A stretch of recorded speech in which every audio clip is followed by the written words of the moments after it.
ಆ ಶತ್ರುಗಳು ನಿಮ್ಮನ್ನು ಕಂಡ್ರೆ ಇವತ್ತಿಗೂ ಗಡಗಡ ನಡಗಬೇಕು. ಅವರು ನಿಮ್ಮ ಕಣ್ಣೆದುರುಗಡೆನೆ ನಿಮಗೆ ಶರಣಾಗತರಾಗಬೇಕು ಅಥವಾ ಅವರು ನಿಮ್ಮ ಎದುರುಗಡೆ ನಾಶ ಆಗಬೇಕು. ಕೆಲವೊಂದಷ್ಟು ವ್ಯಕ್ತಿಗಳಿಂದಾಗಿ ಬಹಳಾನೇ ನೋವುಗಳನ್ನು ಅನುಭವಿಸಿರ್ತೀರ.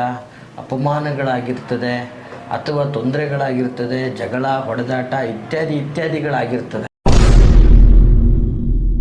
ನಮ್ಮವರು ಅಂತ ಆತ್ಮೀಯವಾಗಿ ಎಲ್ಲ ಕಷ್ಟ ಸುಖಗಳನ್ನು ಶೇರ್ ಮಾಡ್ಕೊಂಡಿರ್ತೀರ. ಅದನ್ನು ತೆಗೆದುಕೊಂಡೋಗಿ ಮತ್ತೊಬ್ಬರಿಗೆ ಹೇಳಿ ಮತ್ತೊಬ್ಬರ ವ್ಯವಸ್ಥೆಯಿಂದ ಈ ವ್ಯಕ್ತಿಯ ತೇಜೋವಧೆ ಮಾಡುವುದು. ನಮಸ್ತೆ ವೀಕ್ಷಕರೇ, ನಾನು ನಿಮ್ಮ ಮೈಸೂರಿನ ಶ್ರೀನಿವಾಸನ್. ಎಲ್ಲೋದ್ರೂ ಬರೀ ನಾವು ಮಾಡೋ ಕಾರ್ಯಗಳಲ್ಲಿ, ಹೋಗುವಂತಹ ದಾರಿಗಳಲ್ಲಿ ನಮ್ಮನ್ನು ಬರೀ ತುಚ್ಛವಾಗಿ ನೋಡ್ತಾ ಇದ್ದಾರೆ. ನಮ್ಮನ್ನು ಎಲ್ಲ ಕಡೆ ಡಿಗ್ರೇಡ್ ಮಾಡ್ತಾ ಇದ್ದಾರೆ.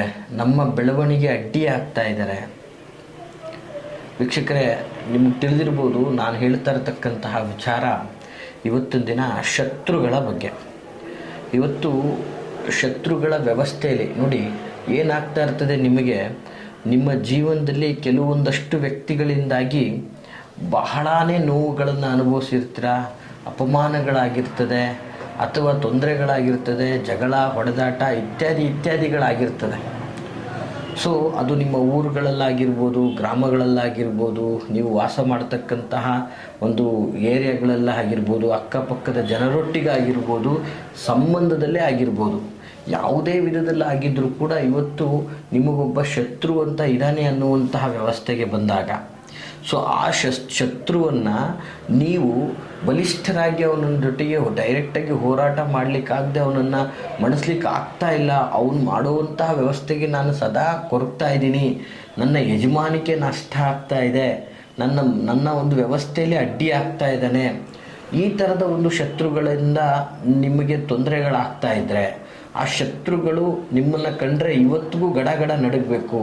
ಅವರು ನಿಮ್ಮ ಕಣ್ಣೆದುರುಗಡೆನೆ ನಿಮಗೆ ಶರಣಾಗತರಾಗಬೇಕು ಅಥವಾ ಅವರು ನಿಮ್ಮ ಎದುರುಗಡೆ ನಾಶ ಆಗಬೇಕು ಅನ್ನುವಂತಹ ಒಂದು ಸದಾ ನಿಮ್ಮ ಮನಸ್ಸಲ್ಲಿ ಆ ಒಂದು ಆರೈಕೆಗಳಿರ್ತದೆ. ಆ ಒಂದು ಪರ್ಸ್ಪೆಕ್ಟಿವಲ್ಲಿ ನೀವು ತುಂಬಾ ಒಂದು ಆಲೋಚನೆ ಮಾಡ್ತಾ ಇರ್ತೀರ. ಶತ್ರುಗಳ ವ್ಯವಸ್ಥೆ ಬಂದಾಗ ಸದಾ ನಿದ್ದೆ ಇರಲ್ಲ. ಏನಾದರೂ ಮಾಡಬೇಕಲ್ಲ ಅವ್ರಿಗೆ, ನನಗೆ ಈ ಥರ ಎಲ್ಲ ತೊಂದರೆ ಕೊಡ್ತಾ ಇದ್ದಾರೆ, ಅವನು ನನ್ನ ಎದುರುಗಡೆ ಬೆಳಿಬಾರ್ದು, ನಾಶ ಆಗಬೇಕಲ್ಲ ಅಂಥೇಳಿ ನಾನಾ ವಿಧದಲ್ಲಿ ನೀವು ಅವನ್ನ ಒಂದು ವ್ಯವಸ್ಥಿತವಾದ ರೀತಿಯಲ್ಲಿ ದೂರ ತಳ್ಳೋವರೆಗೂ ಕೂಡ ನಿಮಗೆ ನೆಮ್ಮದಿ ಅನ್ನೋದಿರಲ್ಲ. ತುಂಬ ಗೊಂದಲಕ್ಕೆ ಗುರಿಯಾಗ್ಬಿಟ್ಟಿರ್ತೀರ. ನೋಡಿ, ಕೆಲವೊಂದು ಬಾರಿ ಏನಾಗಿರ್ತದೆ, ಈ ಉದ್ಯೋಗ ಕ್ಷೇತ್ರದಲ್ಲಿ ಇರ್ತಕ್ಕಂಥವ್ರಿಗೂ ಕೂಡ ಅವರ ಕೊಲೀಗ್ಗಳೇ ಅವ್ರು ಎಷ್ಟೇ ಎಫರ್ಟ್ ಹಾಕಿದ್ರು ಅದನ್ನು ರೆಕಗ್ನೈಸ್ ಮಾಡ್ತಾ ಇರಲ್ಲ. ಅವ್ರನ್ನ ಡಿಪ್ರಮೋಟ್ ಮಾಡ್ತಾನೆ ಇರ್ತಾರೆ. ಅವ್ರು ಎತ್ತರಕ್ಕೆ ಬೆಳೀತಾ ಇದ್ದಾರೆ ಅಂತ ತಿಳ್ಕೊಂಡು ಅವರ ಹೈಯರ್ ಅಫಿಷಿಯಲ್ಸ್ಗಳಿಗೆ ಇವ್ರ ಬಗ್ಗೆ ನಾನಾ ವಿಧದ ವಿಚಾರಗಳನ್ನು ಹೇಳಿ ಅವ್ರಿಗೆ ಸಿಗುವಂಥ ಅವಕಾಶಗಳನ್ನೆಲ್ಲ ನಾಶ ಮಾಡ್ತಾ ಇರ್ತಾರೆ. ಸೊ ಹೀಗಾಗಿ ಪಾಪ ಆ ವ್ಯಕ್ತಿ ಆ ಉದ್ಯೋಗ ಕ್ಷೇತ್ರದಲ್ಲಿ ಬಂದಾಗ ಹೇಗಿರ್ತಾನೋ ರಿಟೈರ್ಡ್ ಆಗೋವರೆಗೂ ಹಾಗೆ ಇರ್ತಾನೆ. ಯಾಕಂದರೆ ಈ ಶತ್ರುಗಳ ಕುತಂತ್ರಿಕೆಯಿಂದಾಗಿ ಅವನು ಆ ಒಂದು ವ್ಯವಸ್ಥೆಗೆ ಬಂದ್ಬಿಟ್ಟಿರ್ತಾನೆ. ಅದು ನೋಡಿ ನಿಮಗೆ ಬೇಸತ್ತು ಅಂತಹ ಶತ್ರುಗಳನ್ನು ನಾಶ ಮಾಡಬೇಕಾ, ಈ ಒಂದು ತಂತ್ರ ಮಾಡಿ. ಜೊತೆಗೆ ಕೆಲವೊಂದು ವ್ಯಕ್ತಿಗಳಿಗೆ ಹೇಗಾಗಿರ್ತದೆ ಅಂತಂದರೆ, ಸಂಬಂಧಗಳಲ್ಲೇ ಮನೆಯಲ್ಲೇ ಇರ್ತಾರೆ, ಅಣ್ಣ ತಮ್ಮಂದಿರಾಗಿ ಇರ್ತಾರೆ, ಅವನು ಗೊತ್ತಿಲ್ಲದೇ ಅವನು ಬೆನ್ನಿಂದೆ ಚೂರಿ ಹಾಕ್ತಾ ಇರ್ತಾರೆ. ಜೊತೆಗೆ ಏನೋ ಒಂದು ಪರ್ಸ್ಪೆಕ್ಟಿವಲ್ಲಿ ನಮ್ಮವರು ಅಂತ ಆತ್ಮೀಯವಾಗಿ ಎಲ್ಲ ಕಷ್ಟ ಸುಖಗಳನ್ನು ಶೇರ್ ಮಾಡ್ಕೊಂಡಿರ್ತೀರ. ಅದನ್ನು ತೆಗೆದುಕೊಂಡೋಗಿ ಮತ್ತೊಬ್ಬರಿಗೆ ಹೇಳಿ ಮತ್ತೊಬ್ಬರ ವ್ಯವಸ್ಥೆಯಿಂದ ಈ ವ್ಯಕ್ತಿಯ ತೇಜೋವಧೆ ಮಾಡುವಂಥದ್ದು. ಅಥವಾ ಕೆಲವೊಂದು ಹಳ್ಳಿ ಗ್ರಾಮಗಳಲ್ಲಿ ಯಜಮಾನಿಕೆ, ಇವತ್ತಿನ ದಿನ ಒಂದು ಒಳ್ಳೆ ಯಜಮಾನಿಕೆಯಲ್ಲಿ ಇರುವಂಥ ವ್ಯಕ್ತಿಯ ತೇಜೋವಧೆ ಮಾಡುವಂಥದ್ದು. ಆ ವ್ಯಕ್ತಿಯ ನಾಶಕ್ಕಾಗಿ ಸದಾ ಇವತ್ತೇನೋ ಒಂದು ಅಭಿವೃದ್ಧಿಯಾತ್ಮಕವಾದಂತಹ ಕಾರ್ಯ ಹೇಳಿದ್ರೆ ಅದಂಗೆ ಇವನು ಹೇಳಿದಂಥದ್ದು ನಡಿಬಾರ್ದು ಅನ್ನುವಂಥ ಉದ್ದೇಶ ಇಟ್ಕೊಂಡು ಬಹಳಷ್ಟು ಜನಗಳು ಟ್ಯಾಂಕಲ್ ಮಾಡ್ತಾ ಇರ್ತಾರೆ. ಸೊ ಹೀಗಾಗಿ ಎಲ್ಲ ವಿಧದಲ್ಲೂ ಈ ಶತ್ರುಗಳ ಪ್ರಭಾವದಿಂದಾಗಿ ನೀವು ನಿಮ್ಮ ಅಟೆನ್ಷನನ್ನು ಕಳ್ಕೊಳ್ಳುವಂಥ ವ್ಯವಸ್ಥೆ ಆಗಿರುತ್ತೆ. ನೀವು 4 ಜನಕ್ಕೆ ಮುಂಚೂಣಿಯಲ್ಲಿ ಬರಬೇಕು ಅನ್ನುವಂತಹ ಪ್ರಯತ್ನ ನೀವು ಮಾಡ್ತಾ ಇದ್ದರೆ ಅವರು ಇನ್ನೊಂದು ಆ್ಯಂಗಲಲ್ಲಿ ನಿಮ್ಮ ಸಂಪೂರ್ಣ ಕ್ಯಾರೆಕ್ಟ್ರೇ ನಿಮಗೆ ಬೇರೆ ರೀತಿಯಲ್ಲಿ ಬದಲಾವಣೆಯನ್ನು ತಂದಿಟ್ಟು ಸಮಾಜದಲ್ಲಿ ನೀವು ತಲೆ ಎತ್ತಿ ಬದುಕಲಾರದಂಥ ವ್ಯವಸ್ಥೆಗೆ ತರ್ತಾ ಇರ್ತಾರೆ. ಸೊ ಈ ಎಲ್ಲ ವಿಚಾರಗಳಿಂದಾಗಿ ನಿಮ್ಮ ಮನಸ್ಸು ತುಂಬ ನೊಂದು ಏನಾದರೂ ಮಾಡಬೇಕಲ್ಲ ಇವ್ರಿಗೆ ಅನ್ನುವಂಥ ವ್ಯವಸ್ಥೆಗೆ ಬಂದ್ಬಿಟ್ಟಿರುತ್ತೆ. ಆಮೇಲೆ ನೋಡಿ, ಈ ಒಂದು ತಂತ್ರದಿಂದ ಇವತ್ತು ನಿಮ್ಮ ಶತ್ರುಗಳು ಸಂಬಂಧದಲ್ಲೇ ಆಗಿರ್ಬೋದು, ಉದ್ಯೋಗ ಕ್ಷೇತ್ರದಲ್ಲಿ ಆಗಿರ್ಬೋದು, ವ್ಯಾಪಾರ ವಹಿವಾಟು ಕ್ಷೇತ್ರದಲ್ಲೇ ಆಗಿರ್ಬೋದು.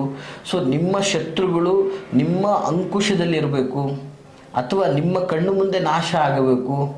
ಅವರು ಯಾವಾಗಲೂ ಕೂಡ ನಿಮ್ಮ ಕಂಡ್ರೆ ಗಡ ಗಡ ನಡುಗಬೇಕು ಅನ್ನುವಂತಹ ವ್ಯವಸ್ಥಿತವಾದ ಆಲೋಚನೆಯಲ್ಲಿ ನೀವಿದ್ದರೆ, ಅಥವಾ ಇದಕ್ಕೋಸ್ಕರ ನೀವು ಬೇರೆ ಬೇರೆ ದೇವಸ್ಥಾನ ಪೂಜಾ ಪುನಸ್ಕಾರ ಶತ್ರು ಸಂಹಾರದಂತಹ ತಂತ್ರಗಳನ್ನೆಲ್ಲ ಮಾಡಿ ವಿಫಲರಾಗಿದ್ದರೆ, ವೀಕ್ಷಕರೇ ಈ ಒಂದು ವಿಶೇಷವಾದಂತಹ ತಂತ್ರವನ್ನು ಮಾಡಿ ಸಾಕು, ಖಂಡಿತವಾಗಿ ನಿಮ್ಮ ಶತ್ರುಗಳು ನಾಶವಾಗ್ತಾರೆ.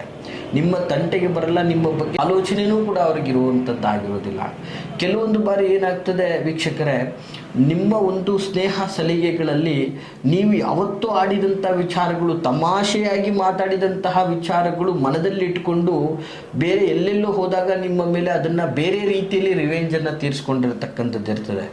ಆ ಒಂದು ಪರ್ಸ್ಪೆಕ್ಟಿವ್ ಆದಂಥ ಘಟನೆಗಳಿಂದಾಗಿ ನೀವು ತುಂಬ ಮಾನಸಿಕವಾಗಿ ದುಃಖವನ್ನು ಅನುಭವಿಸಿರ್ತಕ್ಕಂಥದ್ದನ್ನು ಕೂಡ ನಾವು ಈ ಒಂದು ವಿಶೇಷವಾದ ವಿಚಾರದಲ್ಲಿ ತಿಳಿಸ್ಬೇಕಾಗ್ತದೆ. ಹಾಗೆ ಈ ಶತ್ರು ಪ್ರಭಾವಗಳು ಸಾಮಾನ್ಯವಾಗಿ ಇವತ್ತೊಂದು ದಿನ ಈ ಹೆಣ್ಣು ಗಂಡು ತೆಗೆದುಕೊಳ್ಳುವಂತಹ ವಿಚಾರದಲ್ಲಿ ಅಕ್ಕ ತಂಗಿ, ಸೋದರ ಮಾವ, ಅಣ್ಣ ತಮ್ಮ, ಈ ರೀತಿಯಾದಂತಹ ಸಂಬಂಧಗಳಲ್ಲಿ ಇವನು ಬೆಳೀತಾ ಇದ್ದಾನೆ ಅಥವಾ ಇವನನ್ನು ಡಿಗ್ರೇಡ್ ಮಾಡಿ ತುಳಿಬೇಕು, ಇವನು ಏನೋ ಒಂದು ಕಾರ್ಯಕ್ರಮಗಳನ್ನು ಸದಾ ಮಾಡ್ತಾ ಇರ್ತಾನೆ, ಎಲ್ಲಿಂದ ಇವನ ಒಂದು ಆಡಂಬರ, ಎಲ್ಲಿಂದ ಇವನ ವೈಭವ, ಇವನನ್ನು ತುಳಿಬೇಕು ಅನ್ನುವಂಥ ವ್ಯವಸ್ಥೆ. ಮತ್ತು ವಿಶೇಷವಾಗಿ ಈ ಒಂದು ರಾಜಕೀಯ ಕ್ಷೇತ್ರದಲ್ಲಿ ಸಣ್ಣದಿಂದ ಹಿಡಿದು ಅಂತಿಮವರೆಗೂ ಕೂಡ ನಾನಾ ವಿಧದಲ್ಲೂ ಇವನಿಗೆ ಜನ ಆಕರ್ಷಣೆ ಆಗಬಾರ್ದು, ಇವನ ಹೆಸರು ಪ್ರಸಿದ್ಧಿಗೆ ಬರಬಾರ್ದು, ಇವನನ್ನು ನಾಶ ಮಾಡಬೇಕು ಅನ್ನುವಂಥ ನಿಟ್ಟಲ್ಲಿ ನಿಮ್ಮ ಸುತ್ತಮುತ್ತಲಿನಲ್ಲೇ ಇರುವಂಥವ್ರು, ನಿಮ್ಮೊಟ್ಟಿಗೆ ಇರುವಂಥವ್ರು, ನಿಮ್ಮ ಹತ್ರನೇ ತಿಂದು ಬೆಳೆದಂಥವ್ರು ಇವತ್ತು ನಿಮಗೆ ಎದುರಾಬುದುರಾಗಿ ಇವತ್ತು ಶತ್ರುತ್ವವನ್ನು ಮಾಡ್ತಾರೆ ಅಂತಂದಾಗ, ಅಂತಹ ಒಂದು ಶತ್ರುಗಳಿಗೆ ನಾನು ಏನಾದರೂ ಮಾಡಬೇಕು ಅನ್ನುವಂತಹ ವ್ಯವಸ್ಥೆಯಲ್ಲಿ ನೀವು ಮಾನಸಿಕವಾಗಿ ಸ್ಥಿರರಾಗಿದ್ದರೆ, ಏನೂ ಮಾಡೋಕ್ಕಾಗದೆ ಅಸಹಾಯಕ ಸ್ಥಿತಿಯಲ್ಲಿ ಕೊರಗ್ತಾ ಇದ್ದರೆ, ವೀಕ್ಷಕರೇ ಈ ಒಂದು ತಂತ್ರ ಮಾಡಿ. ಬಹಳ ಅದ್ಭುತವಾದಂತಹ ತಂತ್ರ. ಈ ತಂತ್ರದಿಂದ ಖಂಡಿತವಾಗಿಯೂ ಕೂಡ ನಿಮ್ಮ ಶತ್ರುಗಳು ನಿಮ್ಮನ್ನು ಕಂಡ್ರೆ ಗಡಗಡ ನಡುಗುವಂತಹ ವ್ಯವಸ್ಥೆ ಆಗಿರ್ತದೆ. ಸೊ ಏನಪ್ಪ ಆ ತಂತ್ರ ಅಂತಂದರೆ, ಬಹಳ ಅದ್ಭುತವಾದಂತಹ ತಂತ್ರ. ನಿಮ್ಮ ಶತ್ರುವಿನ, ವಿಶೇಷವಾಗಿ ನಿಮ್ಮ ಶತ್ರುವಿನ ತಲೆ ಕೂದಲನ್ನು, ವಿಶೇಷವಾಗಿ ಅದನ್ನು ಕರಿ ಮೇಕೆಯ ರಕ್ತದಲ್ಲಿ, ಸಾಮಾನ್ಯವಾಗಿ ಇವತ್ತು ಮೇಕೆಯ ರಕ್ತ ಎಲ್ಲ ಕಡೆ ಸಿಗ್ತದೆ.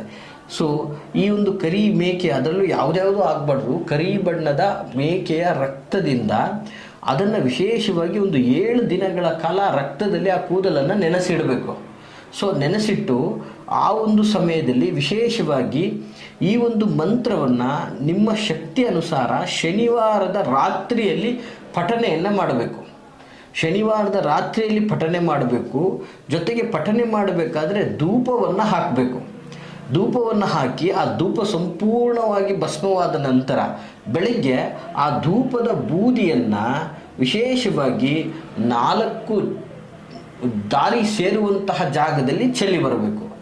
ಈ ರೀತಿಯಲ್ಲಿ ಮಾಡಿದಾಗ ಖಂಡಿತವಾಗಿಯೂ ನಿಮ್ಮ ಶತ್ರುಗಳು ನಿಮ್ಮ ತಂಟೆಗೆ ಬರೋದಿಲ್ಲ. ಹಾಗಾದರೆ ಯಾವುದಪ್ಪ ಮಂತ್ರ ಸ್ವರೂಪ, ಯಾವ ರೀತಿಯಲ್ಲಿ ಪಠನೆ ಮಾಡಬೇಕು? ಬಹಳ ಸರಳವಾದಂಥದ್ದು ಮಂತ್ರ ಸ್ವರೂಪ. ವೀಕ್ಷಕರೇ, ಮಂತ್ರ ಸ್ವರೂಪ ಹೀಗಿದೆ, ದಯಮಾಡಿ ನೋಟ್ ಮಾಡ್ಕೊಳ್ಳಿ. ಓಂ ನಮಃ ಸರ್ವಕಾಲ ಸಹರಾಯ ಅಶುಭವತ್ ಪಟ್ ಕುರು ಸ್ವಾಹ, ಪಟ್ ಕುರು ಸ್ವಾಹ. ಇಷ್ಟೇ ವೀಕ್ಷಕರೇ, ಬಹಳ ಸುಲಭವಾದಂತಹ ಮಂತ್ರ. ಮತ್ತೊಂದು ಬಾರಿ ನಿಮಗೆ ಹೇಳ್ತಾ ಇದ್ದೀನಿ ಕೇಳಿ. ಓಂ ನಮಃ ಸರ್ವಕಾಲ ಸಹರಾಯ ಅಶುಭವತ್ ಪಟ್ ಕುರು ಸ್ವಾಹ, ಪಟ್ ಕುರು ಸ್ವಾಹ. ಇಷ್ಟೇ. ಈ ಒಂದು ಮಂತ್ರವನ್ನು ವಿಶೇಷವಾಗಿ ಶನಿವಾರದ ದಿನ ನಿಮ್ಮ ಶಕ್ತಿ ಅನುಸಾರ ಪಠನೆಯನ್ನು ಮಾಡಬೇಕಾಗ್ತದೆ. ಮಾಡಿದ ನಂತರ ಆ ಒಂದು ಧೂಪವನ್ನು ಹಾಕಬೇಕಾಗ್ತದೆ. ಆ ಒಂದು 7 ದಿನ ನೆನೆಸಿಟ್ಟಂತಹ ರಕ್ತ ಕೂದಲ ಮೇಲೆ ಧೂಪವನ್ನು ಹಾಕಿ ಆ ಧೂಪದ ಭಸ್ಮವನ್ನು ಬೆಳಗಿನ ಜಾವ 4 ದಾರಿ ಸೇರುವಂತಹ ಜಾಗದಲ್ಲಿ ಎಸೆದರೆ ನಿಮ್ಮ ಶತ್ರು ನಾಶವಾಗುವುದು ಖಂಡಿತ. ನಿಮ್ಮನ್ನು ಕಂಡ್ರೆ ನಡುಗುವುದು ಖಂಡಿತ. ನಿಮ್ಮ ಎದುರು ತುಟಿಕ್ ಪಿಟಿಕ್ ಉಸಿರನ್ನೂ ಸಹ ಎತ್ತಲಿಕ್ಕೆ ಅವನು ಯೋಚನೆ ಮಾಡುವಂಥ ವ್ಯವಸ್ಥೆ ಆಗಿರ್ತದೆ. ವೀಕ್ಷಕರೇ, ಈ ಮಾಹಿತಿ ತಮಗೆಲ್ಲ ಇಷ್ಟವಾಗಿದ್ದಲ್ಲಿ ಲೈಕ್ ಮಾಡಿ, ಹಾಗೆ ಯಾರೆಲ್ಲ ಈ ಶತ್ರುಗಳ ಸಂಕಷ್ಟಗಳಿಂದ ನರಳ್ತಾ ಇದ್ದೀರಿ ಅವ್ರುಗಳಿಗೆ ಈ ಒಂದು ವಿಡಿಯೋಗಳನ್ನು ಶೇರ್ ಮಾಡಿ ಅಂತ ಹೇಳ್ತಾ, ಹಾಗೆ ಈ ವಿಡಿಯೋದಲ್ಲಿ ಅಲ್ಲದೆ ನಿಮಗೆ ಈ ಒಂದು ಶತ್ರುಗಳಿಂದ ಸಂಕಷ್ಟಗಳು ನಾನಾ ವಿಧದಲ್ಲಿ ತೊಂದರೆಗಳಾಗ್ತಾ ಇದೆ, ನಾವು ಪರ್ಸ್ನಲ್ ಆಗಿ ನಿಮ್ಮನ್ನು ಭೇಟಿಯಾಗಬೇಕು ಗುರುಗಳೇ ಅಂತಂದರೆ ನಾವಿರುವಂಥದ್ದು ಮೈಸೂರಿನ ವಿಜಯನಗರ ಸೆಕೆಂಡ್ ಸ್ಟೇಜ್ 2ನೇ ಹಂತ, ಮೈಸೂರಿನಲ್ಲಿ ಇರ್ತಕ್ಕಂಥದ್ದು ವಿಜಯನಗರ. ಸೊ ನೀವು ನೇರವಾಗಿಯೂ ಸಹ ಬಂದು ಭೇಟಿ ಆಗ್ಬೋದು, ಅಥವಾ ನಾವು ದೂರದಲ್ಲಿ ಇದ್ದೀವಿ ಗುರುಗಳೇ, ನಾವು ಬಂದು ಮೀಟ್ ಮಾಡೋಕ್ಕಾಗೋದಿಲ್ಲ, ನಮಗೆ ಫೋನಿನ ಮೂಲಕನೇ ನಮ್ಮ ಬಗ್ಗೆ ಒಂದಷ್ಟು ಮಾಹಿತಿಗಳನ್ನು ಕೊಡಿ ಅಂತಂದರೆ ವಿಡಿಯೋದಲ್ಲಿ ಕಾಣ್ತಾ ಇರತಕ್ಕಂತಹ ನಂಬರ್ಗೆ ಕರೆಯನ್ನು ಮಾಡಿ ನಿಮ್ಮ ಸಮಯವನ್ನು ಖಚಿತಪಡಿಸ್ಕೊಳ್ಳಿ. ನಿಮ್ಮೊಟ್ಟಿಗೆ ನಾನು ಸಮಾಲೋಚನೆ ಮಾಡ್ತೀನಿ ಅಂತ ಹೇಳ್ತಾ ಎಲ್ರಿಗೂ ಶುಭವಾಗಲಿ. ನಮಸ್ಕಾರ.